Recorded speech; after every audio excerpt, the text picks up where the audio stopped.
Welcome in to the New Orleans Saints podcast, hosted by Erin Summers and John DeShazier. You'll hear from players, coaches, broadcasters, and writers who cover the team on a daily basis. The New Orleans Saints podcast starts right now. Here's your hosts, Erin Summers and John DeShazier. Welcome into the New Orleans Saints podcast. I'm Erin Summers, joined by John DeShazier and Rod Walker of The Advocate, Times-Picayune, NOLA.com. Am I missing anything? I think that's it. How can everyone find you if they want to read some of your stuff? Just go to NOLA.com and just pull down the Saints tab. Or This guy's like, I don't even have Twitter. Oh, we got Twitter too. Rod Walker NOLA. I'm sorry. You want my Facebook and Instagram? Why not? Why not? While we're at it. Well, the Saints got a win. So we're here talking to you post a victory, which is really good considering how things were going and the conversations that were had in the locker room throughout the week. Rod, when you look at the way that the team came out, it seemed like it might be more of the same for a little while as they went down 17-7. What do you think transpired and kind of changed as the game went on? I just think, first of all, I think the defense sort of settled in after, the Colts were like just gashing them with the run game. I can't remember the last time I've seen a team just running it down the Saints' throat like that. But once they got settled in, then the offense kind of, found itself and finally started clicking. We've kind of been waiting to see this from the Saints offense since training camp. This is who we thought they could be. We talked about all the weapons, and, Derek Carr used all those weapons yesterday, and we saw what this team can be. Let's start with the defense. JD, you were there. You saw the Colts, the ability to, establish that run game. Jonathan Taylor goes for a 42-yard run, kind of breaks out. How did the Saints clean that part of the game up? Well, they cleaned it up, but then, Zach Moss hit him for a 41-yarder later. So they, outside of the two big runs, and I know you can't take them out, but that was half of their 160 yards rushing or whatever it was. So you take those two runs out, and the Saints actually defended the run okay. But Jonathan Taylor and Zach Moss are no jokes. Hopefully that's probably the best running game I would imagine the Saints are going to see this year. Not counting Tennessee in the first game because the Titans were just kind of finding their rhythm or whatever, or looking for their rhythm. But that's probably the best running game they're going to see. So they were able to tighten it up outside of those two splash plays. Those are two big plays. Mm-hmm. And if you're going to, if that's going to happen every game, then the numbers are going to look bad every game. So they got to figure out, how to make consistent plays every rundown instead of, 24 out of 26 or whatever it was yesterday. They've got to be on it every down because you're facing guys in the NFL who, Jonathan Taylor very nearly took that one to the house, and Zach Moss very, very nearly took that one to the house, and then they chased him down. But you don't want to be in that position defensively where you're trying to chase guys down, 40 yards down the field. So hopefully they can tighten that up. That's one of the things Dennis Allen was talking about, starting better defensively, because the last three games have not been nearly what they want to be defensively. How do you start better defensively? Because it seems like the in-game adjustments have been really good. They've been more aggressive. The last two games prior to this one, they had held teams to 10 points combined. So they have had good halftime adjustments, and as the game has gone on, but how do you start better? I think it's just a matter of kind of figuring out, because I think in these last 3 weeks, I don't think they really knew how the other team was going to try to attack them. And I think once they figured out, I think this team is, they're good enough defensively at all three levels to stop teams. So it's just a matter of them kind of knowing sooner, like, okay, this is how they're going to try to attack us. And I think once they figure it out, they're fine. Is that just more film watching? Yeah, it essentially is that. I think that's exactly what Dennis Allen said. He needs to figure out, or the team defensively needs to figure out better what a team wants to do early, even though they're throwing different stuff at you. Yeah. But, you've got some film study to go on, and even if they throw something at you that you're not accustomed to seeing, you got to be able to adjust to it really quickly because you don't want to be in a position. Like yesterday, they gave up 20 in the first half.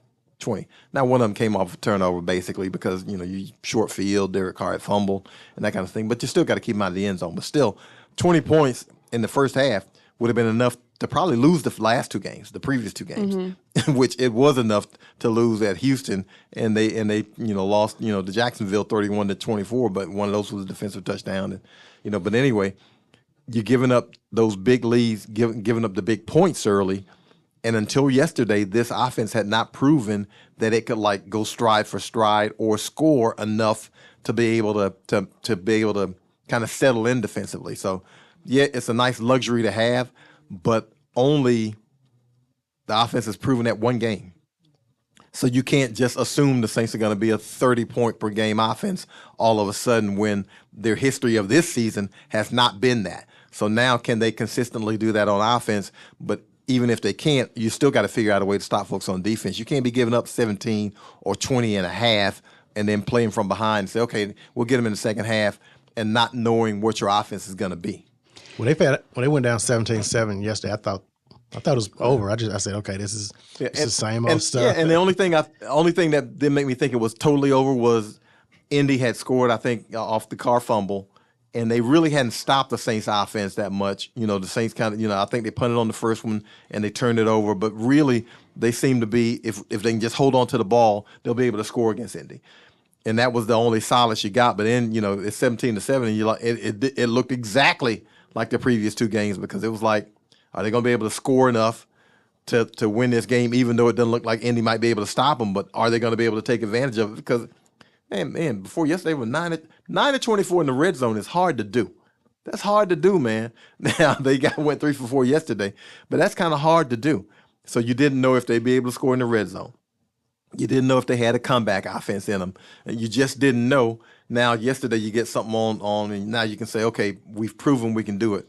Okay, cool. Now do it again and again and again and again because that's what the NFL is. Yeah, because we saw them do this against New England. They put up 34 points. Yeah. There was one defensive touchdown in that game, and the next two games they, just went back to being a really bad offense. So the key for this team is to be able to string some wins together and have another performance like they did yesterday. And to the offense's credit, I mean, they've gone over 400 yards 3 games in a row, which is pretty hard to do in the NFL. So for them to do that, says a lot about the direction that this team could be going.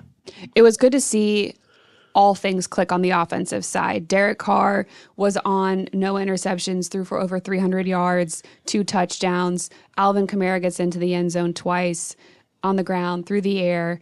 And then you have some huge plays by Rashid Shaheed. You're working your short game with Michael Thomas, using all areas of the field and a variety of offensive weapons. How much better, how much more improvement can this offense have? Or do you think this is what it's going to be, what's going to work? No, yesterday could have been a 600-yard game because there's a couple of slants to Michael Thomas that aren't clean that Michael Thomas could have gotten. And then there's a touchdown that hits Chris Olave in the helmet. So, I mean, it could have been a 600-yard game and 48 to 50-point game. So, I mean, this offense, it's there.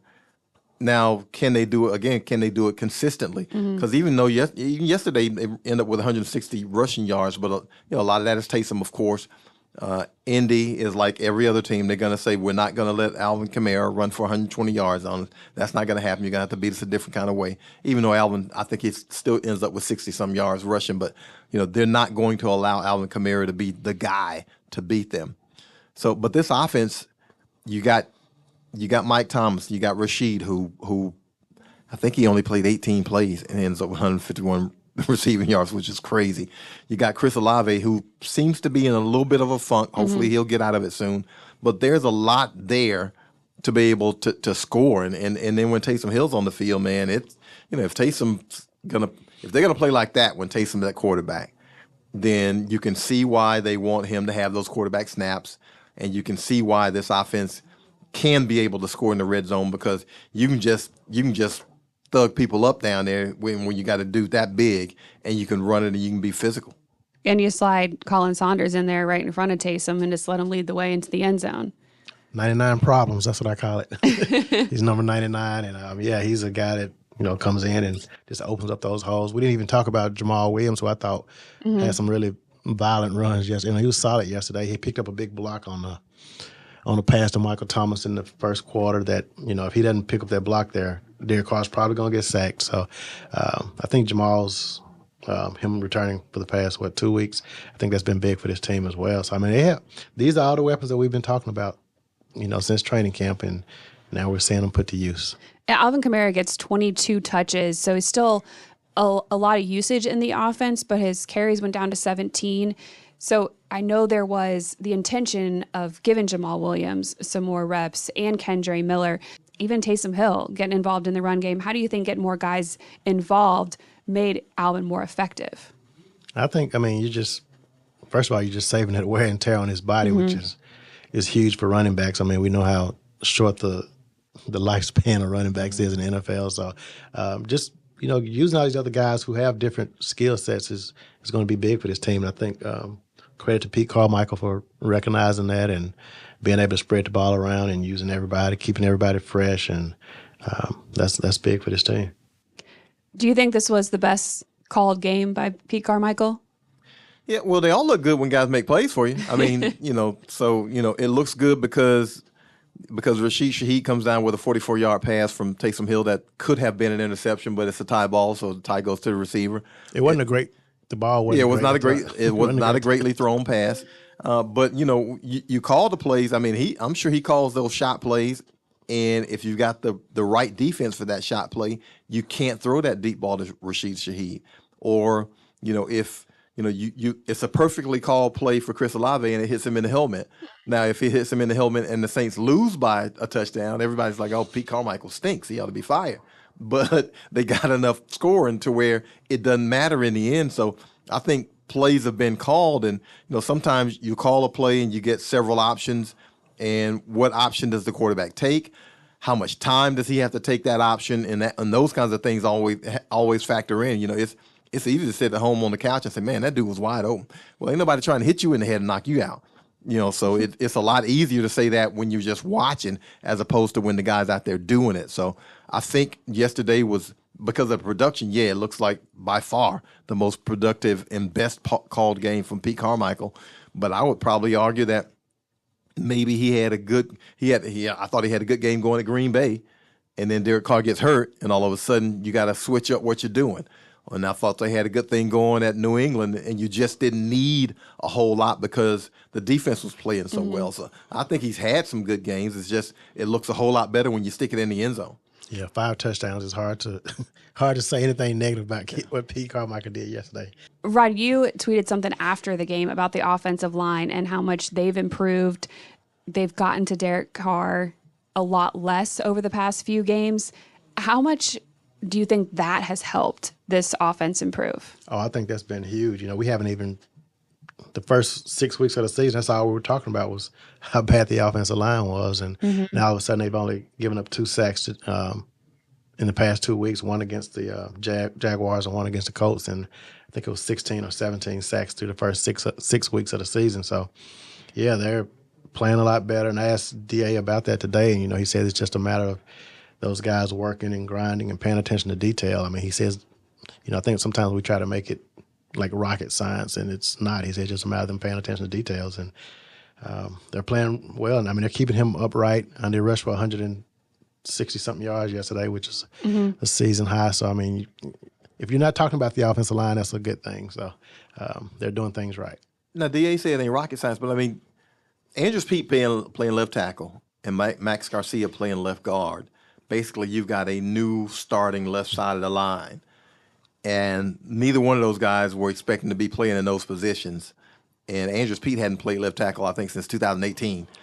Right. So, I understand it ain't rocket science, but it takes a lot of chemistry to be able to get guys to be able to do what you want to do on the offensive line. So, I think it's really commendable that it's only been a couple of sacks the last couple of weeks when all things are considered, with that offensive line and the new people they have in there. And by the way, the game previous to that, it was Cam Irving at right tackle instead of Ryan Ramczyk. So, you had 3 new guys on the offensive line. So I think they really, really kind of stepped up their game.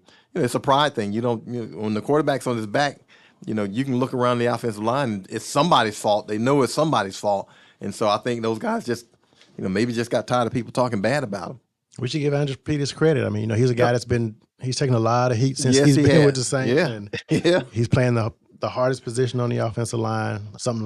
He played it in college, and he played it some, here. He stepped in for Teron Armstead a few times, when he was injured. But for him to make that transition has been really big. And, I think Saints fans who have been so hard on him should make sure they give him his props for the last 2 weeks because, he hadn't given up any sacks. Yeah, and last thing on Andrews, because Andrews, got injured in training camp, but Andrews kind of quote unquote lost his left guard position to James Hurst, and so, it's like, man, this dude, has kind of, like you said, he's been through a little bit and has bounced back and didn't pout. He had to wait his turn, and he had to play the extra lineman in a couple of games, and when it was time to play, he came in to not only play, but now play in a new position that he hadn't played in a long time. I'd love to know how many reps he's had at left tackle since he's been in the NFL. Probably, you can probably count them on your hands and feet before getting in now as a regular starter. I asked him about it last week, just how hard that transition was, and one of the things he said, I think the actual quote was something about it. It wasn't quite like riding a bike, but he said as the game went on last week, and I'm talking about the Jacksonville game, that he just felt like he was getting more comfortable with that new position. So here he is 2 games in, and he's done. He's been solid.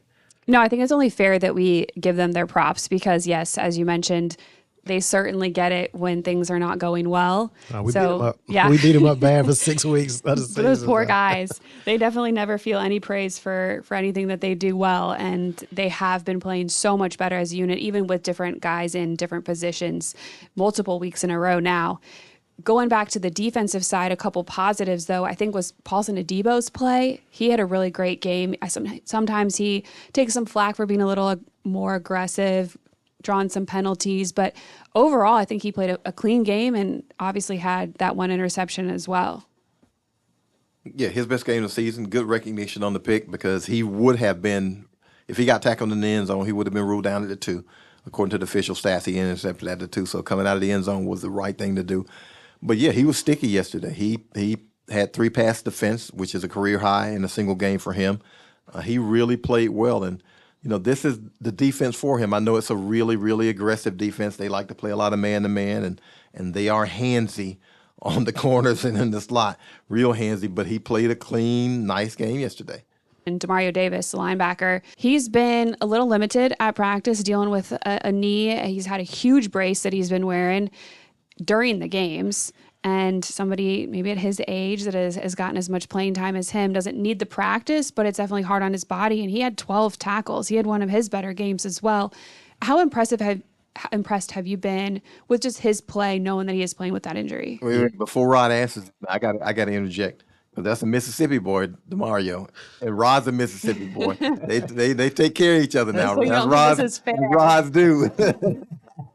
I actually coached DeMario when he was in high school. He was, he wasn't nearly as big as he is now. But, yeah, I mean, and it's funny because, like, last week when they were the Jaguars game, I had, like, sometimes we'll pre-write a story just in case, and I didn't know if for sure DeMario was going to play. It would have been his first game missing due to an injury, and, he refuses to sit out. I mean, that's just how good he is and just how dedicated he is. And, yeah, I mean, whatever he's dealing with his knee, I mean, he's handling it well. I mean, he was one of the – you talked about that, them running down the running backs on those plays. DeMario was the one who ran – it was him and somebody else, but on that Jonathan Taylor long run in the first half, it was DeMario who was downfield. And there was another play when he was defending a tight end on a pass breakup. Yeah. I mean, so, I mean, that just says a lot about who he is. And I'm not going to keep raving about him because I know. I called him the Wolverine. I was like, Wolverine, you gonna play? Yeah, I was like, Wolverine can't get hurt. What are you doing with a knee brace on? Yeah. But he bounces back fast, man. Yeah. And there was a moment in the game when he hit Gardner Minshew, and it was just kind of, this is some Mississippi stuff. No, I was going to ask you because they went to the same school. High school. Yeah. Obviously, DeMario's older. They didn't play together, but they obviously know each other. I mean, it's kind of a small town in Mississippi, but it was just kind of ironic to see that DeMario hit Minshew on that play, and he ended up throwing the ball away. But he was limping a little bit after that. I don't know if he actually went to the injury tent, but he was on the sidelines. They looked at him, and he went right back in the game. But just a Brandon, Mississippi story. That's all my Mississippi for today. That's it. We talked a lot about the Saints, what they did well, a couple things they needed to kind of clean up defensively. Some of the penalties that they had early in the game definitely hurt them. There was the one turnover, but then they were able to force one. Going forward this week, you have the Bears at home. What are your early predictions, things that they need to do in that one to be successful, JD? Well, if Justin Fields isn't playing at quarterback for the Bears, and it looks like he might not be, then you've got to stop the run because you know they want to lean on the run when they've got a young rookie quarterback, and you want to keep him from having to win the game. So this will be imperative for the Saints to take away the run in this game against the Bears because, I don't know a whole lot about the quarterback, but I know for a fact that if the Saints can make it one-dimensional, that's exactly where they'll want him because he's not very experienced, obviously. And we just saw him on Sunday Night Football. He didn't look very good in that game. So if you're the Saints, you want to make sure you keep him that way. You want to keep him jittery. You want to keep him, guessing. You want to keep him nervous. And I think they can do that by stopping the run because then you get to rush the quarterback and you get to hit him. I think just on paper, this is a game that the Saints should win. I haven't looked at the odds, but they just need to do what they did yesterday. You can't have a letdown after a game. You're trying to build some momentum, and you have to do all those things they did yet on Sunday, paying attention to details. You got to cut down on the penalties, which you just mentioned. But I think for me, the Saints it's more about themselves. I don't think the opponent, they're going to line up and be better than most of the teams they play on paper.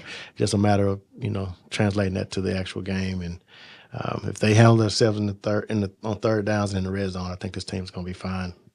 And I think the schedules, we've talked about the favorable schedule, and they're only 4-4 when they should be probably 6-2 right now. So they need to take care. This is a game they need to take care of. They need to win this one. They need to. If Minnesota's they're going to be without Kirk Cousins the following week. The Saints need to take care of those kind of games. And then after that would be the bye, and then you're going to see Atlanta, so you get right back into the divisional play. We did talk about how easy the schedule was, and this is definitely a point of it where they can continue to build that momentum. And DA said it in the locker room last night. You can't just be satisfied with one. We have to go get another one and another one and another one. Where do you think the team is at mentally? Because last week it seemed like everybody was still trying to get on the same page. Things seemed to click Sunday. Where do you think they're going to go from here? Well, I hope they're pretty even-keeled. You can't get too high after a win or too low after a loss in the NFL because it's just hard. And I know the schedule says it's favorable, but, man, teams in the NFL, you get a quarterback that you don't know a whole lot about, and he makes two throws, and all of a sudden he feels like he can beat you. And the next thing you know, you're at the end of the third quarter, and the score's 17-14, and you're sweating it out a little bit. So, hopefully that in the case. But I guess they should be in a good mind frame. They should be because they should feel good about that game last night. But that, as DA said in his post game, is only yesterday. That's one game. You throw that one away, and now you gotta repeat it. You got to do it again. But they should feel pretty good about where they think they're headed because yesterday was the first time offensively they did what they think they're capable of doing, and the defense did it for a half. But we know this defense, when it's right, it can be real right. But the offense finally showed you know what? Okay, there's some of what we thought was there is there. So they should be in a pretty good mind frame. Can they carry it over to Sunday? Man, I hope so because it's miserable in the city when the Saints don't win on Sunday. It's miserable at work for us when the Saints don't win on Sunday. So I hope they got it in them. I think they do, but you just never know in the NFL. That's what DA said, is that we needed this win. Everybody needed this win. And I think everybody can agree, like, y'all wanted it. I wanted it. The fans wanted it. It was good to see everything click. The return of Juwan Johnson, he had one reception, and then he was targeted in the end zone one time. How do you think his usage is going to change? Is it just because he was getting back into the game? Do you think they're going to look for him more? I think they will. He was a guy. You could probably say that he was Derek Carr's favorite target in training camp. He was, and Derek Carr. He has a history of throwing to tight ends anyway. When he's the Raiders, he did that a lot, obviously. So I think we will see Juwan's usage, his targets pick up in the next few weeks. Talking to him last week, he was talking about what he brings to his team is he thinks he brings a lot of energy to the team. And I mean, I'm not on the sideline, so I don't really get to see, and I'm not in the locker room before a game, so I don't know what kind of juice he actually brings, but he felt like that was his role on his team as well. So, yeah, that's another a player that's coming back and that can help this team out. And, you know, this team's been, for the most part, I mean, I would say the Saints have been probably healthier than years past. I mean, I remember those injury reports used to look, they were just long and longer than a Walmart, not Walgreens receipt, CVS receipt. Yeah, I mean, I think his return is going to be big for this team. I think this week the injury report was long, but just because of the illness, hopefully that bug has made its way through, out of, and away from this building. And hopefully. Michael Thomas, you know, he was questionable Saturday night. You know, Yeah. you know, he was going to be able to play, and he came out, and I thought he had a solid game as well. I mean, he's a guy that, I mean, he missed that pass that was thrown behind him that Michael Thomas normally catches, but I, mean, I thought he played well. And you saw him on the sidelines a lot yesterday. He was, you know, just making sure guys were keeping their heads up even when they fell down 17-7. And he's been more vocal, I would say, this year as far as his just leadership and even just talking in the locker room and kind of being a spokesperson for the team. I mean, that's kind of big for him as well. Yeah, because Mike, in the past, that hadn't been Mike. You know, come over to his locker and talk to him, you know, during the week. That hadn't been Mike. And, you know, yesterday, it looked like he and Derek Carr just a little bit off.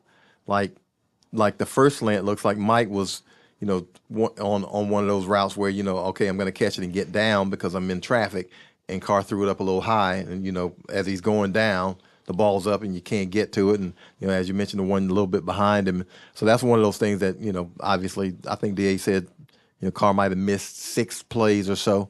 That's 2 of them. Yeah, that's 2 of them right there. And 2 to the live. I think he probably counted both of those. So I don't know what the other 2 were, but yeah. So you know, it's one of those things you hope to see worked out because Mike is valuable. I can't remember who else till last week. Man, Mike, think about this. Mike played 10 games in 3 years, and he's about to play game number 9 this year. So it's kind of a major thing because we always kept saying, you know, man, if Mike can get back on the field, what can this offense do? So, you know, hopefully it'll take off like it did yesterday. Yeah, health for him has always been a question mark, and he has definitely been available and been a big part of this team.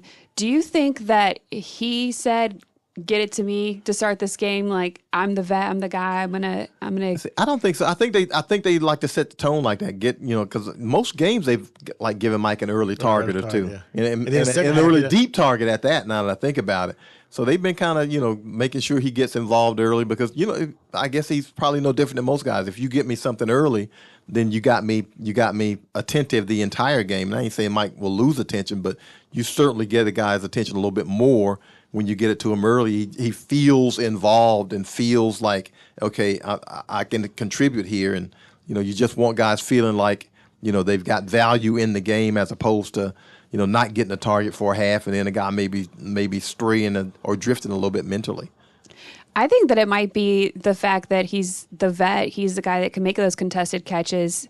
You can rely on him. He's kind of like a sure option. I mean, he's like one of the most reliable guys in the league. You know, I mean, you throw it to him, most of the time he's going to catch it. I mean, just kind of what he does, and that's what he's put all the work in for that he's done. I mean, that's who Michael Thomas is. Yeah. Chris Olave still got the most targets, though, in the game yesterday. So hopefully that's one of the connections that continues to improve and they kind of find their rhythm as the games go on. Chris got robbed on one. He went down, and the ref said he gave himself up, and Chris was just sliding to stay in bounds and keep the clock running. And the ref was like, no, can't get up and run. And Chris was like, man, they don't know. I asked him in the locker room after. He was like, man, you know, they told me, they said I gave myself up. But he gave himself up because he wanted to stay in bounds to keep the clock running. But when they jump over you and don't touch you, it's like, okay, I can get up and go. He had a play early in the game where I thought he probably could have picked up some more yards. He just kind of went out of bounds. And, he probably going to gain, you know, 5 or 6 more yards. So I just thought that was something that I think he needs to, you know, to kind of get worked out. But I mean, that's kind of nitpicking there. But I just remember. And it wouldn't surprise me if Chicago game, they do look to get him involved early, intentionally, to kind of get him involved in the game and keep him in there mentally and keep him, you know, doing what you want him to do because, you know, he is a valuable. The first 2-3 games of the season, he was a team MVP on offense. You know, there wasn't a whole lot else going besides Chris Olave. So you got to get him back in rhythm, but it is a conundrum because you got a lot of dudes that you need to get the ball to, whether it's Shaheed or Alvin or Taysom or, Jawan or Mike or whoever, man. There's a lot of mouths to feed, and you only get so many snaps. So, how you're going to distribute it and keep everybody happy all the time. That's a good problem to have, but it is kind of a problem. Yeah. I mean, Jimmy Graham was out yesterday. He was the only one with the illness, but Foster Moreau didn't get any looks. Kendre Miller's gotten a couple. So, yeah, there are a lot of people that if you're playing the got to keep happy game, it's got to be tough to kind of figure out how you do that.